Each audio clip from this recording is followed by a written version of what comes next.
Hi everyone. Just waiting for everyone to come online. So we'll just wait a little bit. Hope everyone's going well. I am here in Australia and it is 6:30 in the morning. For all our UK friends, I think it's around about 9:30 in the evening. Yeah, that's great. So we'll just wait for people to come online. Hey Warwick! How nice.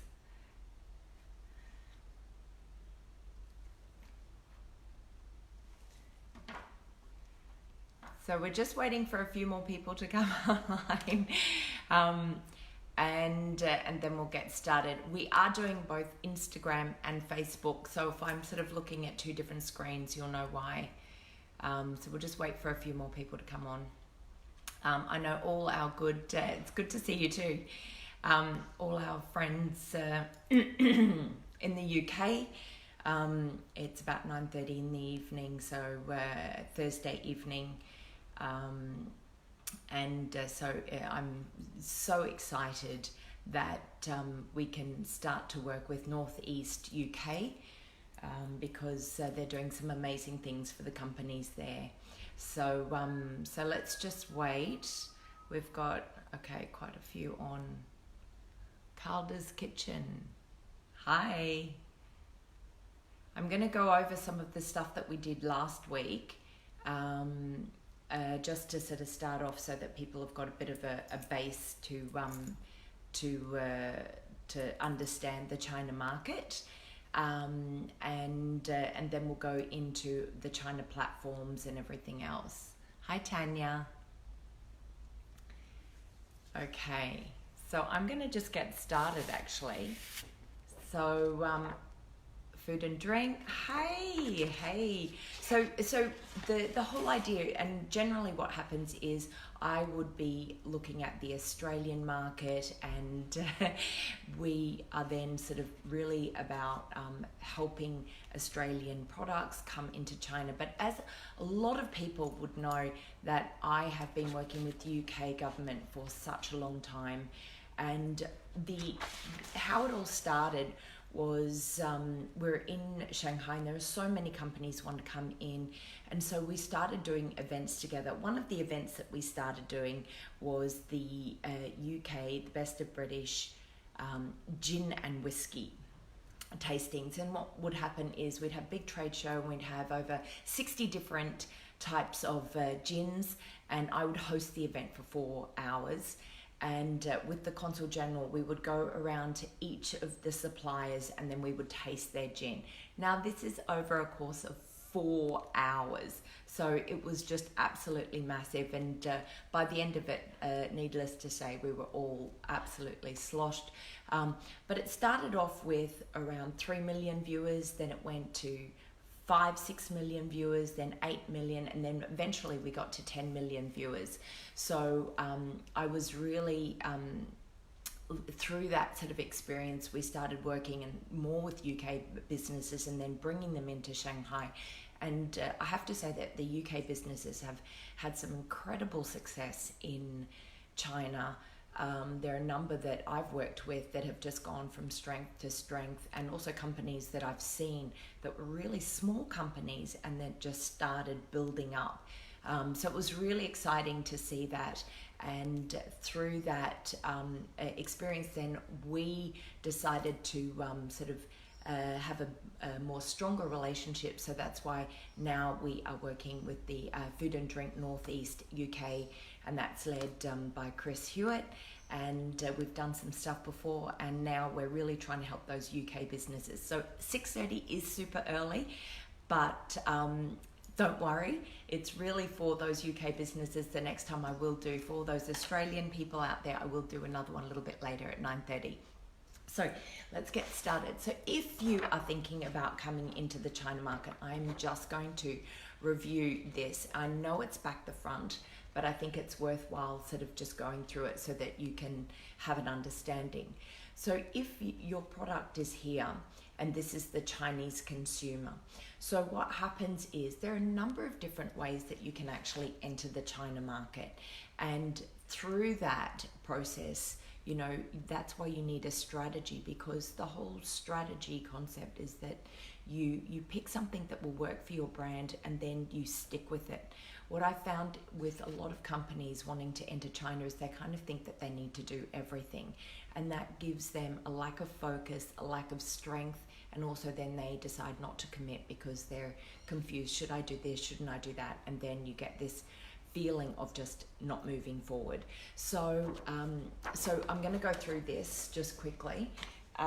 So you've got your product here, you've got general trade, so that means that you're shipping in a product, you've got an importer, a distributor, and it goes straight through here to the Chinese customs. To get through the border, if you're a food product, you would need to have your licenses, you'd have to have all ingredient checks, everything like that. So once you've done that, you go into China. Now, once you're in China, there are two different methods that you can sell your product. One is online stores, and there are so many different stores. You know, it could be a supermarket store, it could be Taobao, Tmall, WeChat store. So this is where you're getting either an individual owner or individual people that have set up their own shop and they're helping you sell, and the product is already in China. And then the other one is just your very average type of retail, and that's your supermarkets, your shops, your bars. So if it's B2B, it would be to the hotels, to the restaurants, or it would be into those individual shops. So one of the unique things about China, which many countries don't have, is cross-border e-commerce, and it's what everyone is sort of talking about. And it's a great way to bring your product into China in a very sort of risk-free, very controlled method. Now, how is that done? We've all heard about the Daigou market. So this is one of the biggest ways that products have come into China, and it was really when Chinese people in, like for instance in Australia or in the UK, they lived there and they were seeing these amazing Australian products or these amazing UK products, and they would pick them and then they would sell them to their friends or to their family, and they'd send them back home. And they realized that this became an incredibly big business, and so they started to expand it, and they would set up a shop. So these shops that they have would be on Tmall or Taobao, and these are their international shops. So if they had a friend, instead of that person emailing them or sending them a message saying they want this product, what they did is they set up these small little shops online. And so any of their friends or any of their friends' friends, any of their friends' friends could then go onto these shops. They could communicate with this Daigou here in Australia or the UK, and they could buy from them. And it also meant that there was real consistency behind it.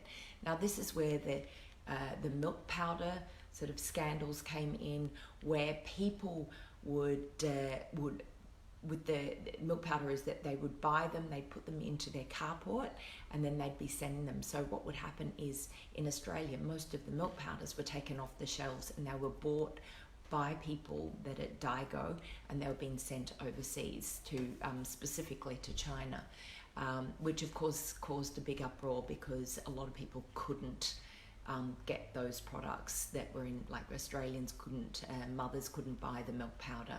So then they put restrictions on it, and that's when those restrictions came in, the Daigou would go directly with the brands, and they'd work with the brands, buy them wholesale, and they'll start to sell them.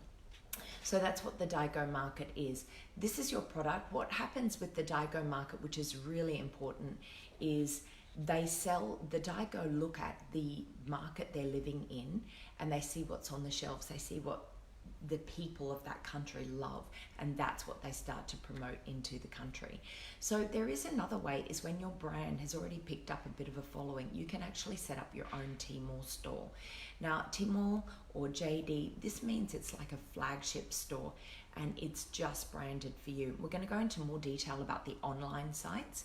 So when it's just branded for you, it means that it's only your product and that people come, they look for your product and they go online and they purchase off that.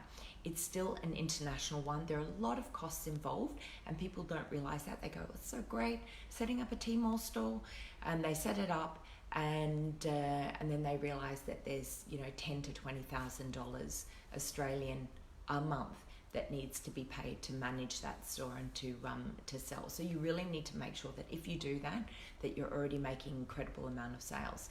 But all of this is then coming through to this consumer. They're selling direct to the consumer. And this is where we have the cross-border e-commerce, where someone is selling here. The Chinese consumer is going online looking at this, and it's going past their customs, it's going around, and it's being sent by normal post. And that's where you get the UK Post, the Australia Post is sending all these products. There's another way also that where the product is sent to the bonded warehouse in China, and then once a person makes a purchase, it gets shipped, it gets posted from the bonded warehouse. So it's still not going through, technically it's still not in China because it hasn't gone through customs. So it goes around and it gets to the end user. Now, why is that exciting? Well, because anyone that's dealing in beauty, health, or organic health foods, or beauty skincare, it's very difficult for you to get into China through customs. And the reason for that is that they want to really protect the Chinese consumer to make sure that the product that is being imported is actually good quality, that it's not going to be harmful to the people that eat it or use it. So to get a license or a certificate to be able to import a beauty product or a hair care product, you need to have a certificate, which normally takes 2 to 3 years, and it's very expensive, and that's on every SKU. So that means that if you've got a 500ml bottle of shampoo or a 250 one, you have to get separate certificates for those. So it makes it really difficult. So cross-border was really an amazing opening that people can come through and into it. So now that we've sort of talked about the business, there are a lot of people that hear about the different platforms, Tmall, JD, Redbook, Taobao, Daigo, and they just have no idea, and they say, which one should I use? And I think that the thing is for me is that it really needs to be part of your strategy. But I'm going to show you another one of my, you can tell I did an incredible job when it came to art classes. So I want to put this in a visual context because I think it would make it much easier for people to understand. So let's look at this cross-border e-commerce as a shopping center, and we have all our consumers walking around this big shopping center, and you have different types of shops inside it. You have some specialty shops, which could be a health food store, it could be a beauty like Sephora, and it's those sort of specialty shops that have either their own product, but they have their own product plus a lot more of other products and brands there. Then you have things like Myers, Macy's, KOLs, Woolworths, and these could be supermarkets, they could be shops where pretty much they're selling many different brands of products, and those sorts of companies are generally very well known. Okay, then you also, at your shopping center, you will have the individual shops. Now these small shops are generally branded. So you've got companies like Nike, and they only sell Nike products. Or you've got things like the Body Shop, where it's only Body Shop stuff. So these are small store owners that sell just specifically that product. So let's talk about where that is in relation to an online site. So people hear about Alibaba. Now Alibaba actually is a very big company. It has many individual companies within it. So we talk about Tmall and Taobao. Taobao is one of those stores where it is like a KOLs, or it's like those $1 shops where you can buy many different products. It's generally owned by a small person, a small store owner, but that whole supermarket, let's say, is Taobao. Okay, and so within that, Taobao is going to start to, Alibaba is going to start to promote different events that are in their shopping center to bring more and more people into their shopping center. So when someone has a shop here and they're selling different products, if they're very good at it and they do live broadcasts, they do photos, they've got lots of following, what happens is that shopping center will promote to all of their followers, and they will send people to this one shop, and this one shop can make a lot more sales. Tmall is very similar. So if you have Tmall stores, and Tmall stores are very much branded, the actual branding of the company. So if you've got a Tmall flagship store, then you have got a Nike store, and that's only selling. So they're unique stores which are only the specific brand. So with that sort of thing, Tmall, again, is your shopping center. And what they're doing is they're bringing in all of their own consumers, and then they're saying, hey, Nike has got amazing sale here, we'll send you to Nike. So whatever platform it is that you're using, you want to be able to get along very well with them. So if you've got a shop inside Tmall or a shop inside Taobao or JD, you want to make sure that you're getting along with them, that you're connecting with them, and that they are doing promotions and events for you. That means that every one of these, there's a mosquito, all of these people walking to this shopping center is actually going to be directed to your shop. So that's where your connection and your contact with the store owner, the platform owner, is super important. So that's where you get their followers, but then you also want to do your own promotions, and that's when you're bringing in your own followers. Now, with that, there are a number of ways you can do that. You can actually have your own social media platform. So that's where social media comes in. So if you have a Tmall store, or if you were selling on Taobao store, what you would do is you would send out a message to everyone in your social media. Now, social media is a different type of platform. So we have in China WeChat. We also have Weibo, Little Red Book, which a lot of them use. They're the three main ones that everyone's using. There's also TikTok, which originally was a Chinese company. It's called Dugan, the Chinese version of it, and then they sold it to the US and it became massive, and now it's an international brand. So what's happening is you, if you're wanting to sell your product, you can you can give it to someone with that has got a Taobao store, or you can set up your own flagship store. You would only set up your own flagship store if you had an excellent connection with your supermarket, which could be JD or Tmall with the Alibaba group, or if you had your own following and you didn't need anyone else to promote it, you were selling directly to your consumer. So with that, the way that you would do that is you would use your different social media platforms. So you would post on Weibo. Weibo is an open market, so if you post, anyone can come to your site. They don't need approval to follow you. They can follow you very easily. It's much more like a Twitter, Facebook, whereas when you've got something like WeChat, it is a closed platform. So that's really your blog. It's people that are finding out about you somewhere. They come to your WeChat and then they follow you and you accept them. But if they're going through their normal scroll, they would not see, unless you're doing an ad, they would actually not see your product coming up. Whereas on Weibo or on Little Red Book, it would actually be something where the algorithms would push your site to people that would be interested in it. So WeChat is very different to Weibo and Little Red Book, and I think people often get confused with what WeChat is. It's such an amazing platform for anyone that wants to to communicate with their buyer on a really much more personal level, but it's also something that we use like WhatsApp, where we can put people into groups and we can actually talk to them in groups. So I have one with my Chef Mama company, and what happens is we put a lot of the mothers into the group. We have a nutritionist that comes in and also a food designer. And when the mothers come into that group, they will post their breakfast dishes, and then we can give them advice based on the nutrition of the dish and also how to plate it or what other ways that they could actually cook it.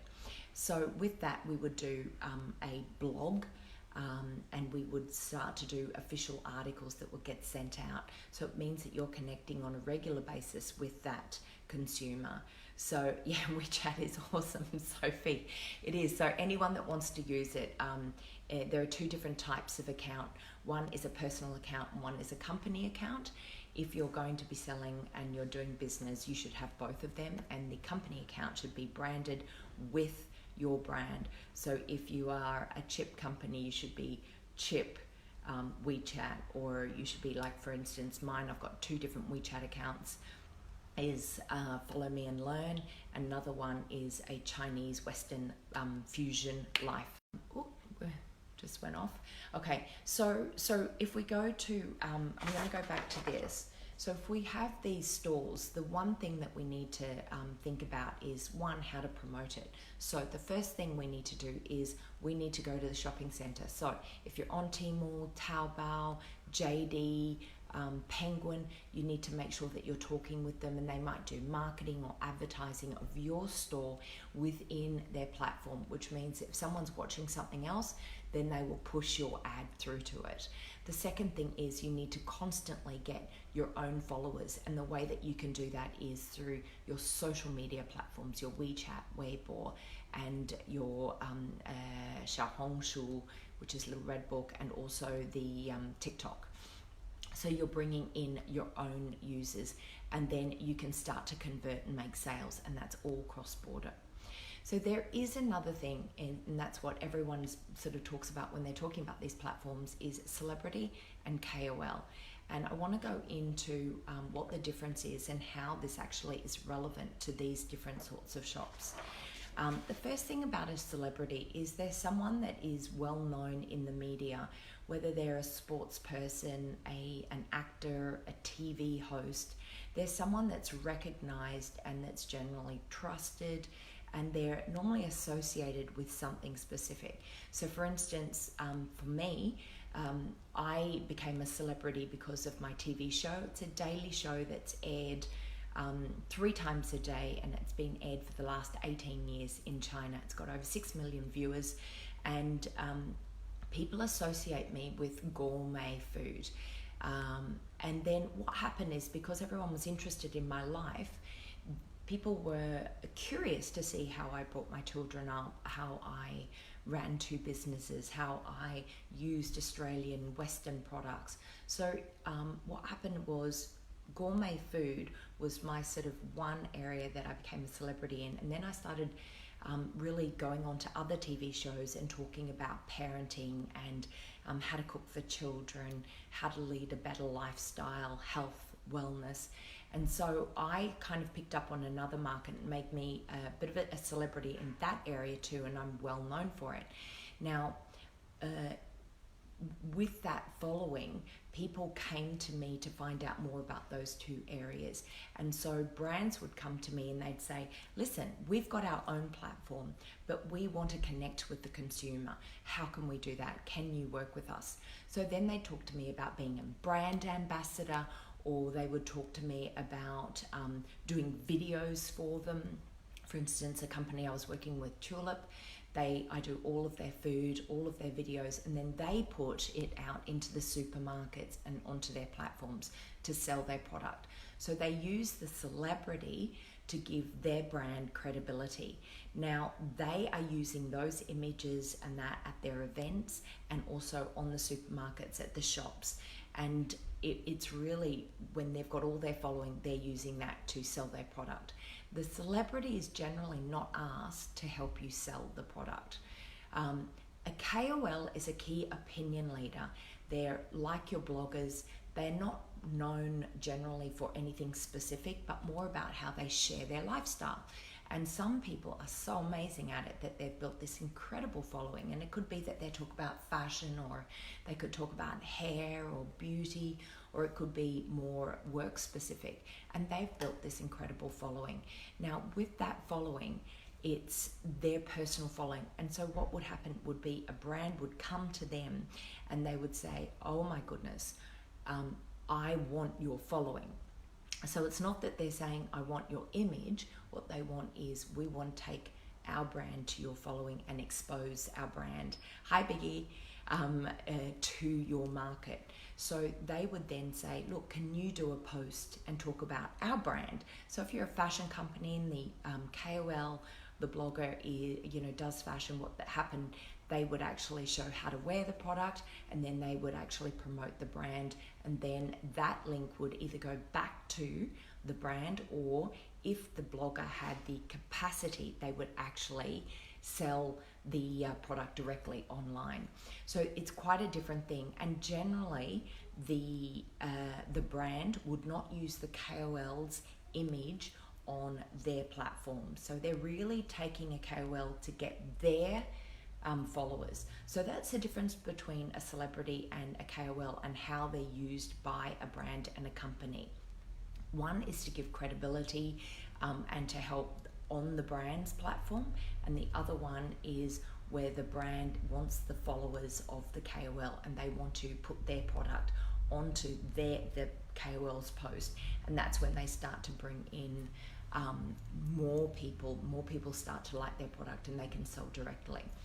So how would you get the general way that you would work with one of these types of people is celebrity is you pay them for whatever it is they're doing. So it's generally project based. So if you say, I want to do 10 videos with you, then you would pay them according to those 10 videos. You would tell them where you're posting and using the videos, and then they would say, okay, that's fine. Here, this is the quote, this is the amount, and then they would give it to you.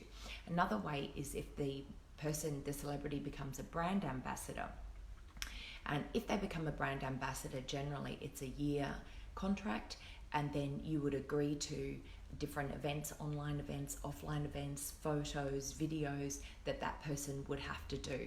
But you won't lock it in specifically. You may have, like for instance, 10 events, and you would do it at different times.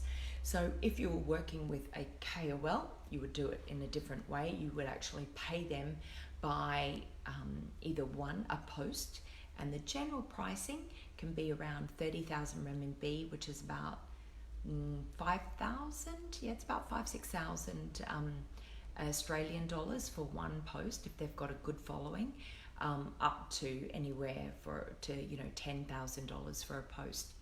And even more for some of the top bloggers, you'd be paying them a massive amount, but then they will also sell a lot for you. So that's one way. The second way is that if the blogger really likes your product, or if they're just setting up, what you might do is work on a point of sale, so they get a percentage of sales. Or you might do a combination of, you give them a certain amount and then you give them the percentage of sales. The other way is that you give them product. The only thing with that is that generally, if they're agreeing to just receiving product, they're normally quite small, and they probably are not really motivated to reach their KPI. So if you're going to do something like that and you're going to just give product, you need to give them a lot of product so that they can actually say, look, can I sell this product? And then they make money on those sales. So that's the biggest difference between a KOL and a celebrity. Now, if we go back into our pictures here, this is super important. So if you have your own shop and you're like Nike, you bring in your celebrities, and it's bringing in the celebrity faces. Nike already has a massive following, but they still work with the shopping center to continue to do events, and they bring people here. But what they would do is they would say, we've got a really big celebrity, and that they're coming to do an event here. The shopping centre might say, this is absolutely amazing. Why don't you not just do an event here? Why don't we put on an event in the shopping centre where that celebrity first does a talk down here, or does some sort of like if it's a sports person, some sort of interactive game, and then after that they would say, if you'd like to sign, anything signed, then you can go up to the shop. So that's when you work with the shopping centre, and that is a Tmall, a Taobao, an Alibaba store, something like that.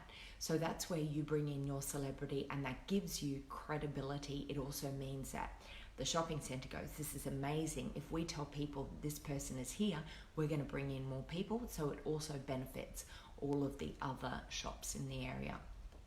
If you're a KOL, it's quite different. If you're bringing in a KOL, what you're doing is the KOL is sitting out here, the key opinion leader, and what you're saying, you're connecting with them and saying, hey, look, you've got this massive group of friends here. Can you bring them here to my shop? And so that's when they agree to it. Sure, well, what are you going to do for me? And then they bring this group of friends on a specific day, and then they come to your shop and they help take their own friends around the shop. So it's really about them curating the experience for their friends, for their followers when they come to your shop. So you've really got to work with them and give them the information, give them the structure where they can enjoy, that they know that their friends are going to love coming into this shop store. So that's the difference, where we've got celebrity comes in, and that's really to promote and to give this credibility. It's to the shopping centre goes, this is amazing. Sometimes you can work with the two, and this is where I've seen is the best way to do it, is where you get both a celebrity and a KOL. So you bring in a celebrity here, and then you've got KOLs with lots of followings, and you say, we're going to give you an hour of exclusivity with this celebrity. So the KOL goes, this is amazing. This is such benefit to my whole following that I'm actually going to bring them with me into the shop. So they bring in all these new customers, and then there's a signing with the famous sports person, and everyone says that's an incredible experience. And what happens is they go away, and then not only this person, but all the other people that got to experience that will also have their following, and they will say, we had an amazing experience at Nike, or at Body Shop, or at Summerland farm, and they would then go and tell all of their friends. Then all their friends would be curious, and they go, that's amazing, maybe I'll go and pop down there. So then you get this, what we call Chinese whispers. It's where a friend tells a friend tells a friend, and that is why over sort of this whole period of time, why cross-border e-commerce and online sales has been really big in China. The main reason is because to get to the Chinese consumer, you need to be able to get to all of the friends of that consumer. So you need to surround them. So everywhere they go, they want to see their friends talking about a specific product. If they do see people they admire, friends or family talking about a product, they're generally going to follow them to have a look and see what the product's worth. So talking about the consumer in China, they're very different to an international consumer, very different to Australian consumers. They make decisions when they buy something.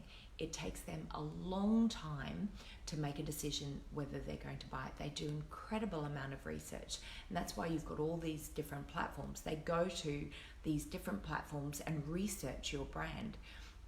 Once they've done all this research, then they'll make a decision whether or not to buy it.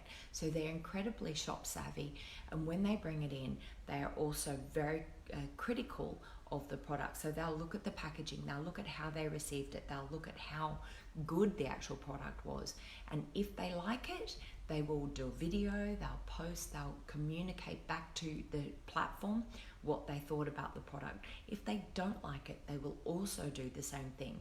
If your box, was crushed, or the product was falling out of it, they will do a video and they'll send it back. So they're very good at communicating whether they liked or didn't like a product, or what it was that they liked or didn't like, which is incredibly valuable to brands when they're starting out. And that's why cross-border is such a great way of coming into the market, because it means that if you put a product up on platform and you start selling it and you get some KOLs, or the platform already has their own following, then you start to sell, you'll start to get that consumer feedback, and you'll start to know how you can tweak your product. A lot of people say to me, should I change the packaging? Should I do this? Should I do that? You know, how should I sell to the market? And the thing is that really it's very hard to know unless you're actually selling. So if you start to sell on those platforms, what happens is once you start to get the consumer information feedback, you actually know, oh, you know, this packaging wasn't good, or they really liked this product, so we should keep pushing on that one product. And so it's this incredible insight that you get. The other thing is it means that you can enter the market very quickly, instead of sort of waiting for a distributor or an importer to finally like your product, and then they ship in this big container, and then you didn't really get it right and it didn't sell, and then they have to cut down the price, and then they start, you know, undercutting the pricing, and that's when you've got real problems with your brand. So with this, it's really cross-border is a way that you can put your products up. You can not send a lot of product, you can have it in the warehouse. Once it's bought, then it can be shipped and sent over to the consumer directly. Then you can start to go, the consumers keep using this word, or they keep using this sentence to refer to my product. Then you're getting this really good insight on what sort of marketing words that are resonating with the consumer, and then you start to create your marketing plan. And that's very useful for when you start to do real marketing pushes. If you bring in a celebrity, these are the words that you want to use. This is the type of look and feel that you want. It's when you start making a lot more sales, you can change your packaging. You've got the money to change your packaging. It also means that you can then start to speak to KOLs and say, people really love this one product. Would you be able to send this out? This is the type of person that likes to buy it. And then they'll start to promote it on their site. And then they will, you know, be just selling that one product. And that's where they start to get sort of a bit of traction. And that's when you start to get movement. More and more people, you might, for the first 3 months, you might get 100 sales a month. And then suddenly it goes to 1,000 sales, because that person that liked it told their friends, and their friends told their friends, and then it will jump very quickly, and you'll find suddenly you're making 1,000 products, selling 1,000 products a month, and then it can jump. And that's very similar to some of the big brands. You know, it might have been a celebrity started using their product, they've posted it on their social media, and they've just picked up all of their following, and people just thought it was an amazing product. So that is, you know, I hope that sort of puts things into context. It really is about, with cross-border e-commerce, there are two different things that you need to consider. Is the platform that you're putting it on. It could be someone else's platform, or it could be your own flagship platform. But then there's social media, and the two of them have to go hand in hand. You cannot sell something without marketing it unless the platform has agreed to market it for you, but you're still marketing, and then you need to do your own marketing and branding. So it's really important that when you're looking at selling your product, not only the way that you sell it, whether it's general trade or cross-border, that you look at 1 or 2 platforms where you're going to focus and you're going to sell, and then you look at what is the way that you're going to market. Is it an offline event that leads them to the shop? Is it an online event? Is it through your WeChat store, or your WeChat account, your Weibo account, or asking friends, KOLs and that, to start talking about the product to bring them back to the shop to start selling? So the whole idea, I think, with any company, and for me, definitely, I think it's the most important, is don't do social media just to do it. Definitely you want to do branding, so you want to think about the look and feel. So remember what I said is that the Chinese consumer really does a lot of research. So if they're looking at your shop and they think, oh, this is very interesting, let me research it, and they find that you don't have a WeChat store of your own, a WeChat account, or you don't have a website, then they're going to go, is this real? So having a website is not like in the West where you would sell off it. It's just to give you credibility. So you need one, but it's not something that people are going to be flicking through and going back to. It's really just to give credibility to your brand. But your WeChat store should be giving updated information about your products. You may or may not sell on that. If you're working with another platform, you would want to take all your WeChat people, all your Weibo followers, and you keep sending them back to the shopping platform. And the consumer is very happy to jump from platform to buy something. So that's where I think people get a bit confused. There's two completely different tack here.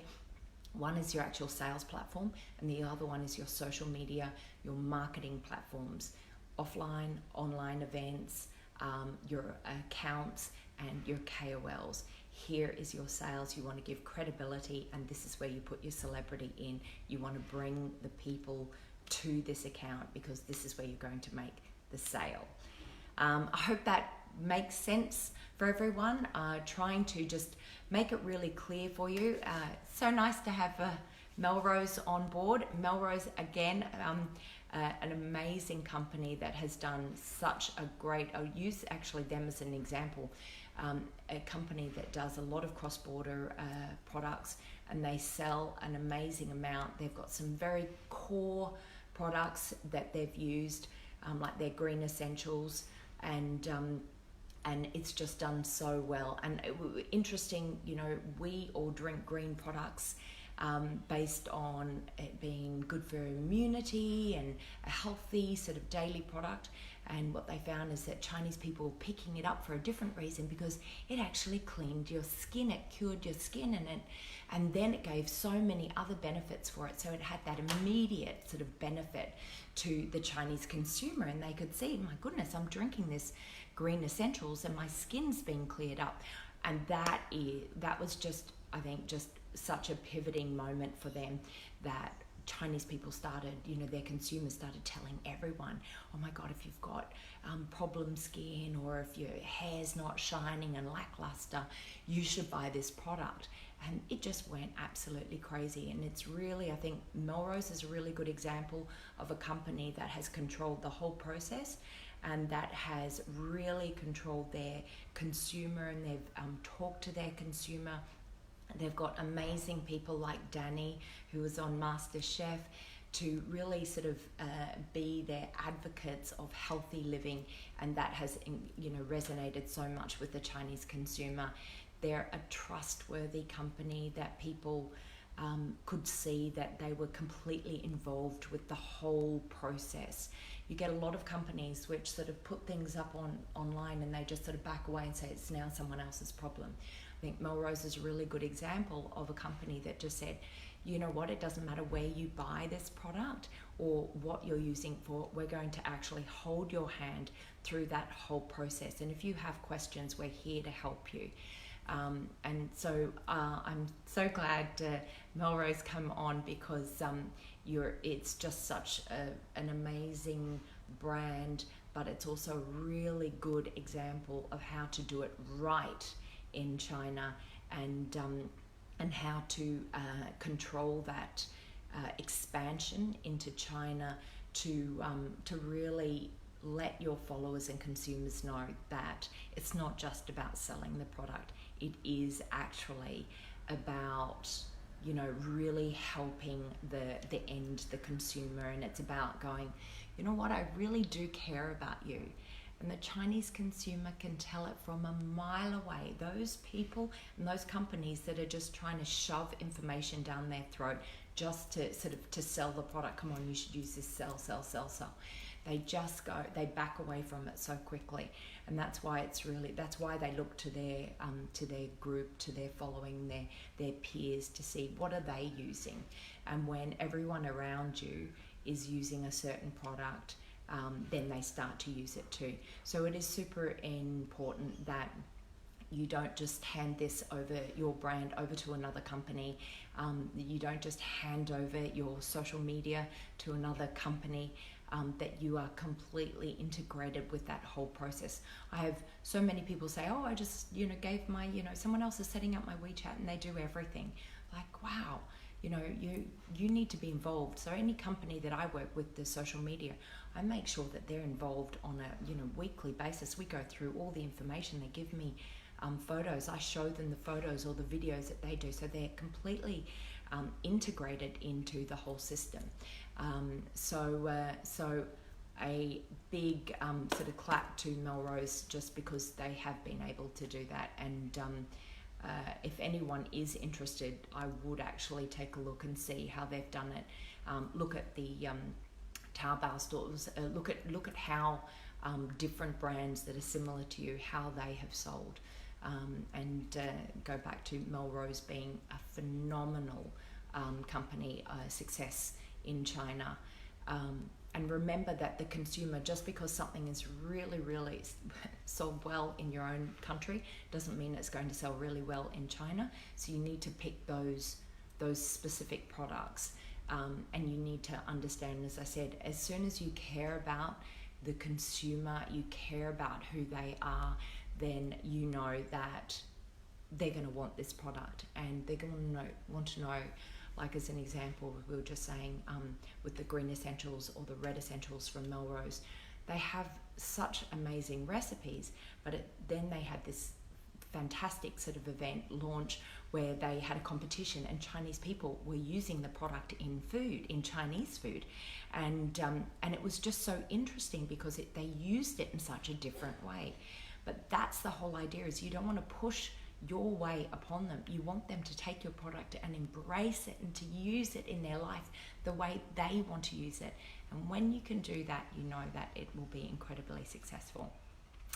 So that is it for me. If anyone has any questions, feel free to send me a message, a question now. With everything going on WeChat, WhatsApp are only going to become even more powerful. It is Sophie. It is so important. Thanks, Warwick, for coming on. If anyone has any questions, if not, I will just give that a moment.